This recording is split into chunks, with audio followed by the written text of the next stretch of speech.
Hey, ladies and gentlemen, this is Carmine Sabia for Explain America, and JD Vance just made an announcement that's probably going to affect your life.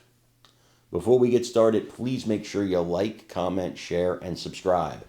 Those little things really help us out, and they help our channel continue to grow.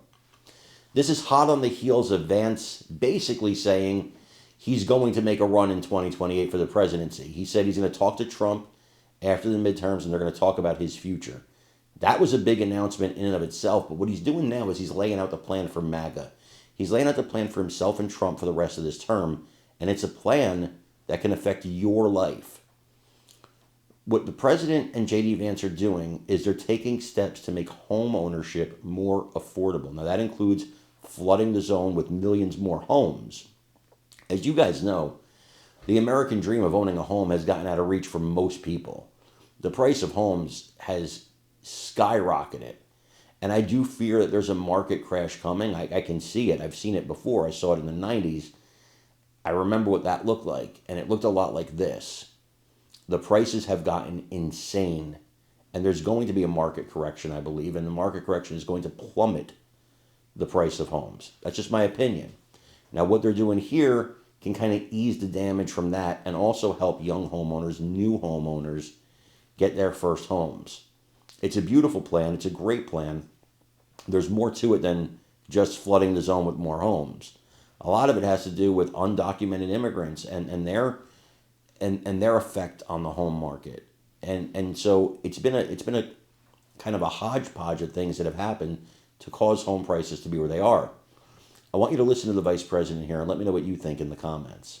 40 years, and I think probably longer. So a lot of Americans, when we took over, they were struggling. They either were underemployed or they didn't have a job altogether. Their wages had been stagnant. And the President of the United States said the most important thing that we have to fix is for people to be able to live a good life. We need a good job to pay good wages. We need people to be able to go to the grocery store and actually buy what they need for their family.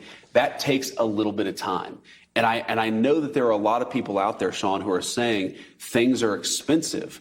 And we have to remember they're expensive because we inherited this terrible inflation crisis from the Biden administration. But you've already seen signs that things are getting better. The price of eggs has gone way down. The price of energy has gone way down. The price of gasoline has gone way down.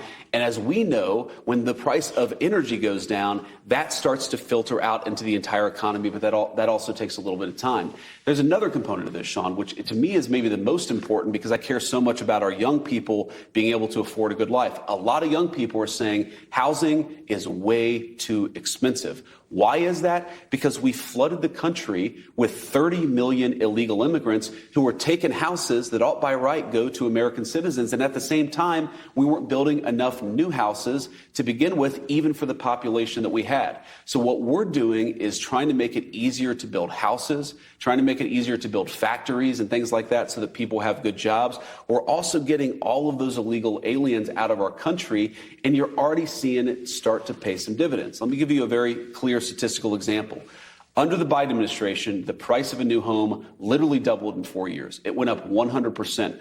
Under the Trump administration, housing and rent prices are up about 1% to 2%. That's actually in line with what you would like to see. So again, we inherited a disaster. We're very mindful of the fact that there's a lot of work to do, but I think that we've made great progress. And the final point I'll make about this, Sean, is the most important way to fix this affordability crisis is to make people's wages go up. And that is where the Trump economy, I think, just objectively, obviously I'm very biased, but I think objectively is doing better than any economy in 50 or 60 years. Blue collar wages are going up, working people's wages, middle class wages are going up, and that's how we ultimately chip away at the Biden affordability crisis, is that we make an economy where people can afford to buy the things that they need. The best way to do that is good jobs and good wages, and that's why the president's focus is where it is. I want to see that manufacturing get online because those are high paying career jobs. Yes, they are. You know,